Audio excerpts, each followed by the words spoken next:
108 community. It is so good to have you here today. I have in the studio with me Lisa Turner, who is a yoga teacher and an astrologist at Half Moon Yoga in Medina, and she does the yoga teacher trainings, the astrology portion at Studio Cleveland. So she is familiar with both of our favorite topics, the stars and the yoga mat.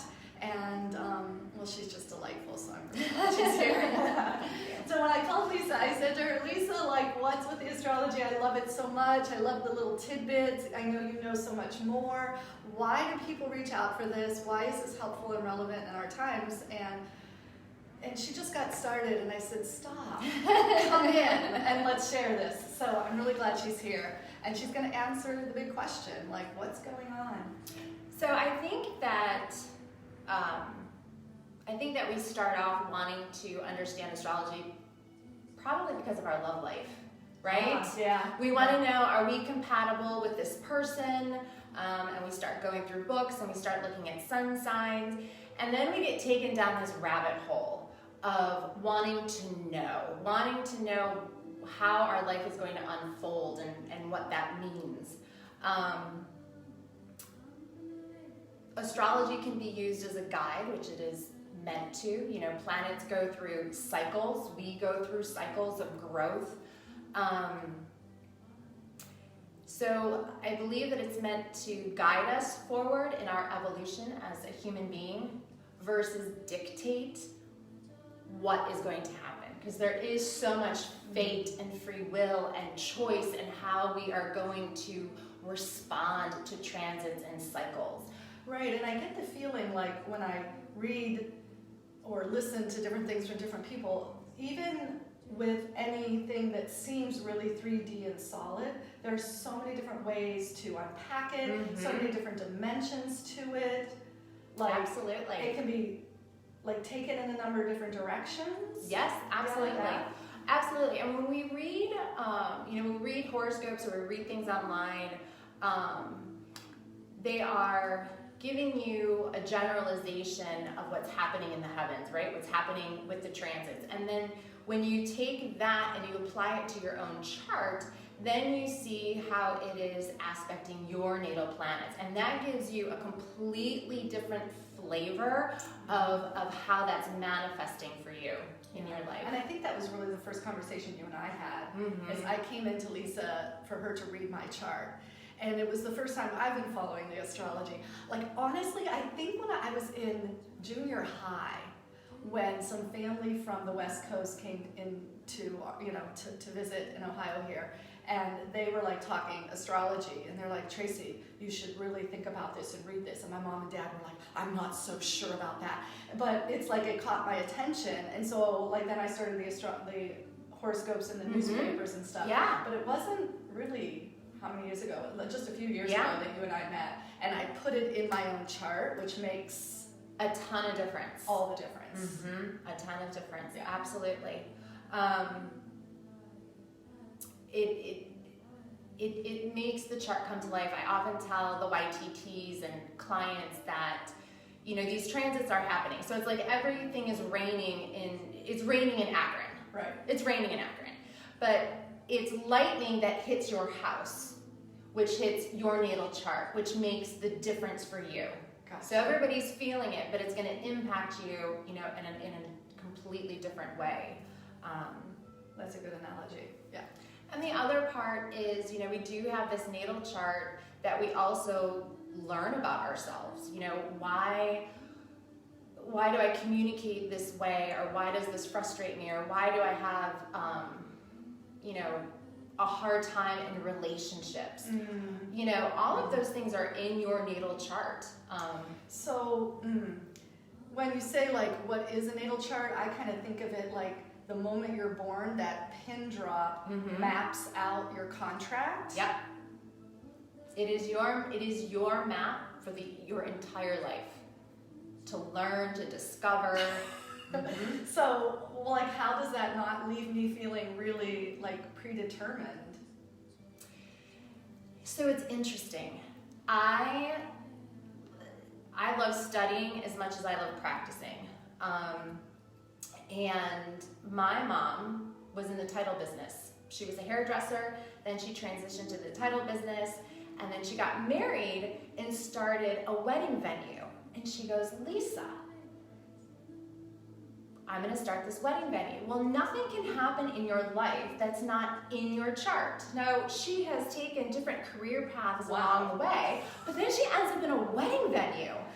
So I dive into her chart, and I'm looking, and I went, oh my gosh, it's in her chart. So we manifest things, at different times of our life. I always wanted to be a teacher. Always.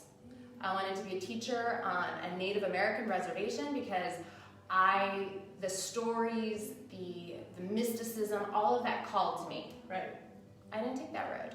But, somewhere along the line, I found myself being a yoga teacher, then incorporating spirituality in my yoga teaching and philosophy, then incorporating astrology into it. Finds us. Yeah. So you're giving a great example because you didn't take that path. Like, we still have free will. Mm-hmm. We still have free will to say, I'm gonna act out my destiny or my dharmic plan in this way or this way or this way, but it's still gonna rain in Akron. Exactly. Yeah. Okay. I think it always calls to us. I had and have a great teacher that says, we have a toolbox of tools, and we can choose to use all the tools or none of the tools. Right. It's up to us. Right.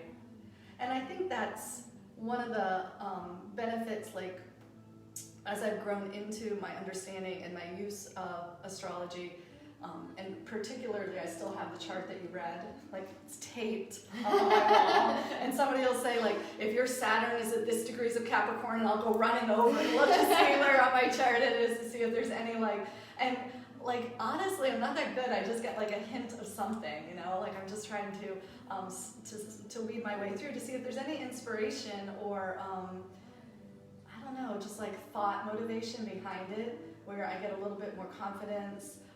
I think just making it personally reminds me to use the tools in my toolbox. Exactly. So I'm not fighting against the current. And Absolutely. There's some self-forgiveness in that. There's some self-compassion in that. A lot of the timing and the pacing. Yeah. When I teach my yoga classes, I integrate astrology into my yoga classes. But one of the things that I do is, I look at the chart, I look at the transits, I look to see kind of what's happening, and then I pause for a moment.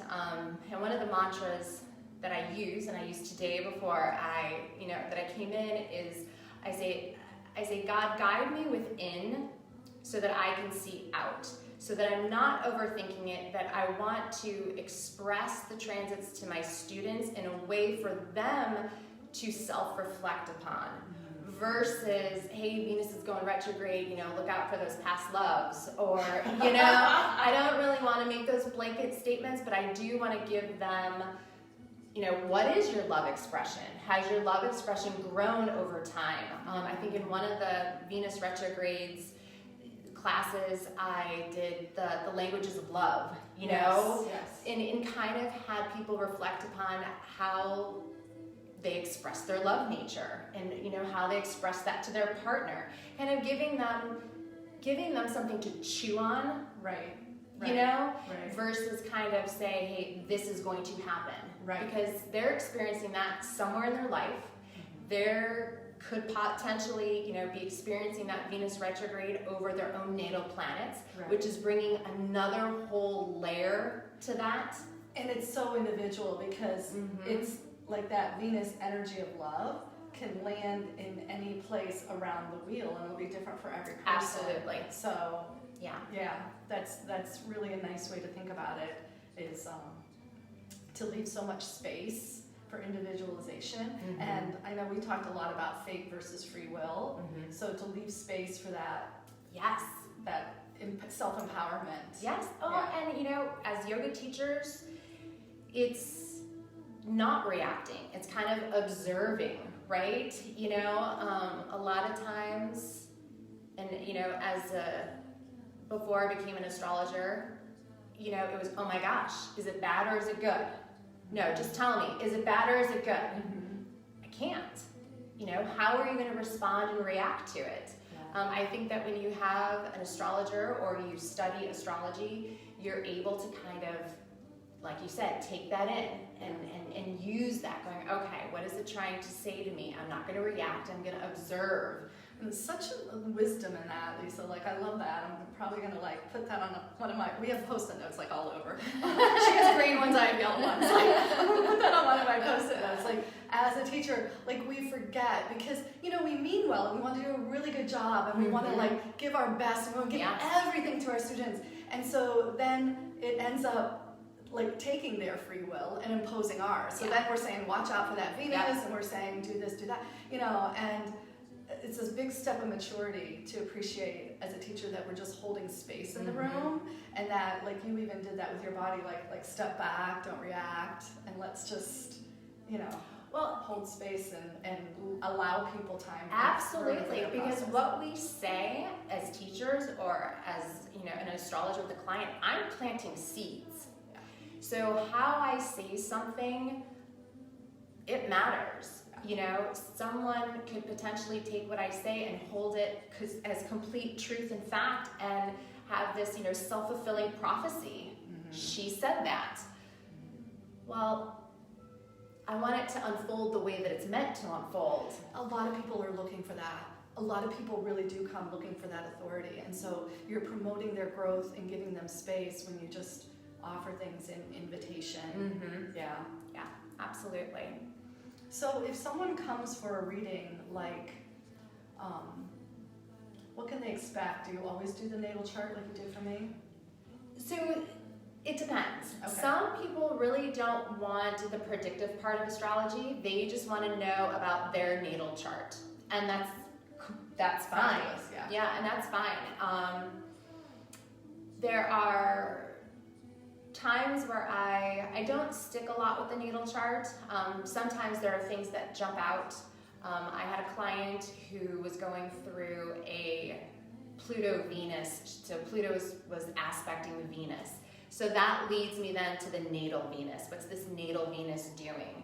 Well, the natal Venus was unaspected by anything, meaning it didn't make any major aspects to any other planets in the chart. So it was completely on its own. Yeah. So when I asked her about if she ever felt loved in her family or she felt isolated and alone, the answer was immediately yes. Yeah. Because Venus didn't touch anything in her chart. And now she has this Pluto coming, starting to unearth that, where she really has to dig into that. So most of the times that's how I use the natal chart, unless someone comes in and just wants a natal reading.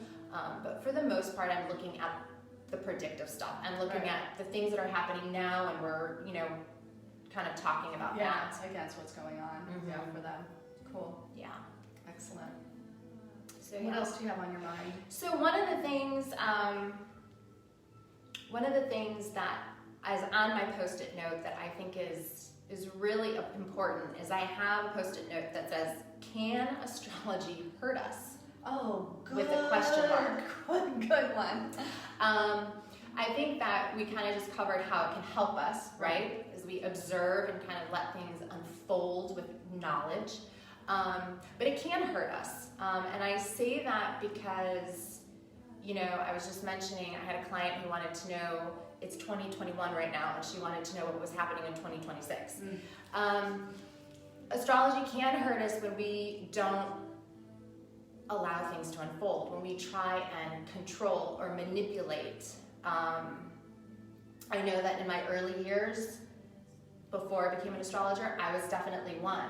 I'd read the horoscopes going, oh my gosh, I gotta do it in this time frame. I have to make it happen because it says if I don't do it in this time frame, it's gonna be over and done with. So I think that it can hurt us. Yeah, it can pressure. I do. I think it can. Sometimes people will collapse. There's an all or nothing thing where you're like, oh, it's just in the stars, and then hands off, I give up, this isn't meant for me, and all kinds of, and I don't know, it's not nothing's predetermined. No. We always have free will, so. Absolutely. Yeah. Yeah, absolutely. So, again, it's, it's the guiding, it's the influencing. When people come in for a reading, I don't want to tell them what's going to happen as matter of factly. Right. Do I predictively want to say, hey, these things can manifest, or it looks like these things might be coming into focus for you? I do say that. But I am not God. I'm not God. Angels don't speak to me. I'm looking through a ton of charts and kind of looking to see what information starts to repeat. And, like I tell my students, it's God's way of saying, hey, I'm going to give you these opportunities to grow and evolve and to look at life. Yeah. And it might be like you haven't always seen that. So there's an awakening, there's a shift, there's a shock. So it's like a theme, and nothing really to be afraid of, but just awareness.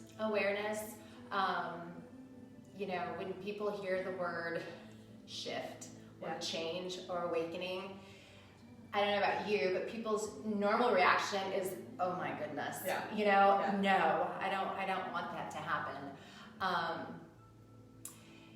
But again, it's the knowledge of how to carry that forward. I was looking at one of the notes that says a blessing or a curse to know. There. Yes, well said. It is, right? Yeah. You sit down with your astrologer and you talk about things that are happening.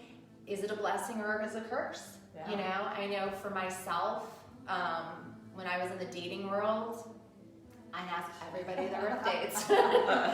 And, I wanted to know. Yeah. Am I going to waste my time with this person? Are we compatible? What does it look like? Right. I think that's been really helpful for me too. In my, not just in terms of dating, but to understand my spouse, to understand my kids, to understand my parents, and to understand them in a way that says, you know what, I'm going to honor that you think differently because you were born with this kind of a theme or a pattern in your constitution, and I think a little bit differently. And we don't even necessarily need to do astrology to do that. We could just love and accept each other that way. But when there's some astrology and some language and some conversation around it, it gives us a way to say there's a little, a label makes it legit. Yeah. And so just finding a way to say, I know this person is very reflective, so I'm going to ask them this question, and then I'm just going to let them know they don't have to answer me today. I'll come back tomorrow for the answer. Yeah. Think about this a couple days and then get back to me, but this is what I had in mind. And then I know that I'm going to deal differently, whereas if somebody says that to me, I'm going to be like, what are you talking about? All this fire in my chart. I know my answers. You don't have to come back in a couple days, girl, I'll just tell you. Right. So having skills and tools in the box that we can use to improve our relationships and really honor people. Absolutely. Yeah, love that. It helps. I think it really helps to understand, especially married, kids, all of those things. I know that, for me, to know is very difficult in, unfortunately, with my children, with boyfriend, because I'm looking at the charts. I'm looking to see what's coming up. My youngest son is like, Mom, I know that you know things that you're just not telling me. And it's very true, or, I think you're a witch. or the boyfriend, don't tell me. I don't want to know. It's dicey. I think when you're in the family of an astrologer, because I do, I'm absolutely checking out charts, wanting to kind of see what's happening. So. And then all that space for free will, Lisa. Exactly. All that space. And then having to take a step back and allowing it to manifest, especially, when it affects, your love relationships. Yeah. And you see things kind of creeping in, or, when you're sitting down with a client and you see them coming into a big relationship upheaval, and having to communicate that in a way that is very supportive. But also, equipping them with the knowledge. Yeah, and not predetermining it for them. Exactly. I'm thinking too, in these times that we're living in, it's so tumultuous and everybody's just fired up on one side or the other side or a third or a fourth side. Like, everyone's got a feeling, an opinion, and it's a good thing because that means there's some participation, right? Like, that's a good thing. But the maturity it takes, whether you're a yoga teacher or an astrologer or a mom or a sister or brother, like the maturity it takes to pull ourselves into witnessing consciousness like we do in our mat, to like pull our awareness out of the heat in the thighs and chair pose or the stress in the shoulders in a plank, and to see from a perspective that everything has a path and a pattern and everything works out the way it works out, and that everyone has a right to how they feel and what they're doing and their choices that they're making. I mean, it's a lot of maturity, so I can appreciate you holding that every day in your family system. It is a lot of maturity, and you, as you were speaking, I was thinking, each planet vibrates at a different octave as well. Ooh. And so you may not, how do I want to say this? You may not take it to that level of consciousness, right? You may not take that chart there. And that's okay as well, my Pisces energy could potentially have taken me down a path of drugs or abuse or escapism. It didn't vibrate my chart that way. It was the spiritual path, the mysticism. That's what called to me. Mm-hmm. But, I was vibrating those higher octave planets. Mm-hmm. I'm very Scorpio, so I could have also taken that in a completely different direction. Yeah. Yeah, and that's true. Like every planet, every sign, every house has like its best expression and its shadow expression. Mm-hmm. So there's like light and dark in every aspect. It's just a polarity planet. There's all that free will. There is. All that free will. Absolutely. No one knows what's going to happen in 2026. No. Don't ask her. There's just like so much free will between here and there. And that was kind of my response going, there's so much life in 2021. Don't worry about it. The choices that you make, you don't know what choices you're going to make. Yeah. They haven't presented themselves to you yet. When I do a reading, I do not obviously forecast out that far. Maybe a year and a half, 2 years. It would have to be really rare for me to say, hey, just in case I don't talk to you, I just want to give you an idea of what potentially might happen a couple years from now, but it's very, very rare. Well, when I thought, I don't remember who I was talking to, doesn't matter. At this point last year, at this point in 2020, like January, whatever today is, 24, we had no clue what 2020 was going to bring. And we had maybe an idea that the themes were that there was going to be some breakdown of structure. Well, that's it. Like, so even today, we sit here, we have no idea what 2021 is going to bring us. So it's just a present moment. I do an eclipse series at half moon, and I look at the chart of the eclipse, and again, I kind of bring it in and what is it saying to me, and how do I convey that theme or the essence to my class through music, through asana, through words, things, things around the room. And at the end of 2019, going into 2020, it was Gone with the Wind. It was Gone with the Wind, and the whole theme of Scarlet and the breakdown and the North and the South and the battles and the end of times, right? The end of the structures that we knew, to what was yet to come, and people want to hold on to the past. Yeah. So yeah. Very cool. So maybe Lisa knew. Everybody's going to be practicing. Let's get that on our calendars, girls. Yeah, for sure. Yeah. So love it. But yeah, bringing that in. But yes, they definitely, astrologers across the board knew that, it was going to be a big deal. It was going to be a big deal. And I've heard a little bit of an analogy this year. It's not the Gone with the Wind. I like that actually a lot better. But this analogy was that last year was like the caterpillar coming into the cocoon and some of that, and then this year being the busting out, like the now or never, the 5-year disruption coming out. So maybe we've got some opportunity for growth. I think growth, I've been kind of leading my own students, because, things have shifted into Aquarius,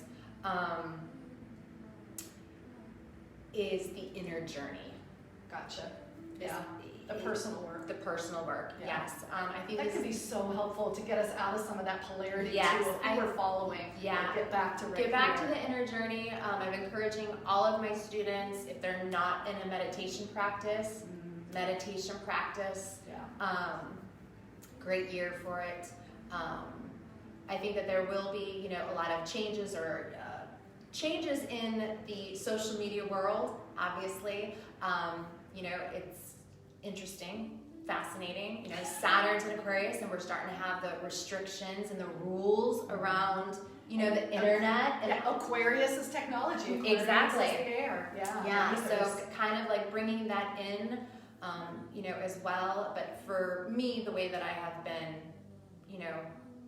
speaking to my students about it is that meditation practice. Yeah. Kind of bringing it back home to the inner journey versus, our outer experience of being overwhelmed with technology and all of those things.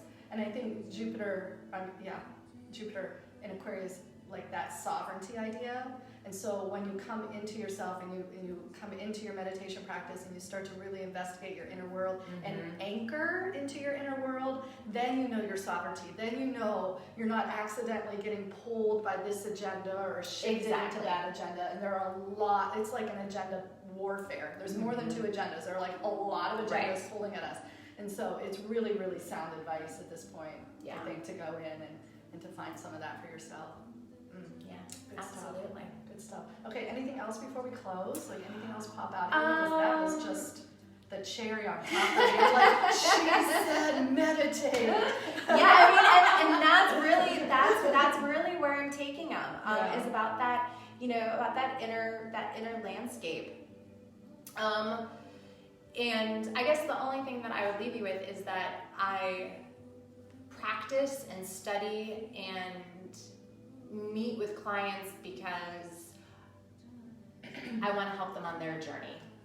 Is really what it is.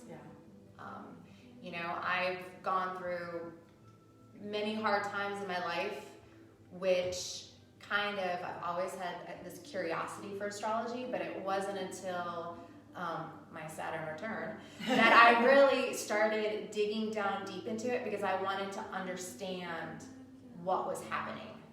And if I can help a client or if I can help a student kind of bring that in to themselves and gain some clarity or understanding that helps them forward, that's what I... And Lisa's a leader. I mean, she's really just naturally a leader and a light. And we need leaders, we need lights, but we need really clean people. So hopefully through our conversation today, you get a sense of her integrity and her intention in helping people, and you feel a little more comfortable about having an astrological conversation, maybe curious about what is going on for you personally in your own natal chart, and you can find her at Half Moon in Medina.